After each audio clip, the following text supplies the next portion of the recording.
What is in this fish's mouth? Well, it's as bad as you think. This is a tongue-eating louse. But there are things that these creepy crawlies do that make them even worse than their name suggests. Stick around to find out. Let's clear something up first. This is technically an isopod that belongs to the crustacean class of animals. It has more in common with shrimp and crabs than it does with head lice, but it does in fact eat the tongue of its fish host. It all starts when a juvenile louse senses its potential host and swims up the gills of the unsuspecting fish. From there, it travels to the mouth and checks to make sure no other louse is occupying it. Then it takes up residence by hooking onto the tongue with its legs. Last but not least, it cuts the tongue and starts feeding on the blood and mucus. Lovely. Over time, the fish's tongue begins to die due to lack of blood, and the louse takes its place. The thing is, being a parasite, the louse needs a host to survive.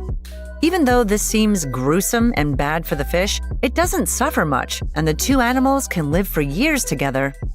Which kind of makes sense if you think about it. The parasitic louse wouldn't want to harm the fish, otherwise it wouldn't have anywhere to live. There's a lack of scientific research into whether the louse actually functions as the tongue, but it's been suggested the fish still uses the louse like it would its old tongue. This includes knocking it against the roof of its mouth to help push down food.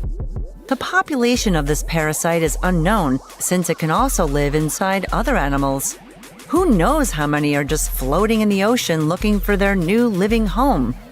But if you do, for whatever reason, want to find one, look about 2 meters deep in the waters of the Atlantic or Pacific Oceans. If you're feeling bold, they can also be found down to depths of 60 meters. If you thought that the tongue and mucus eating was intriguing, the tongue-eating louse's mating ritual is where things truly get interesting. They are protandric hermaphrodites, meaning they all start off as males, but when it's time to reproduce, they can turn into females. If a male larva starts to occupy a fish's mouth, it will begin to change into a female and grow significantly bigger. This is also the time a female louse will send signals to other males to not make the gender switch. After hatching, the offspring flow out of the fish's mouth and start the cycle all over again.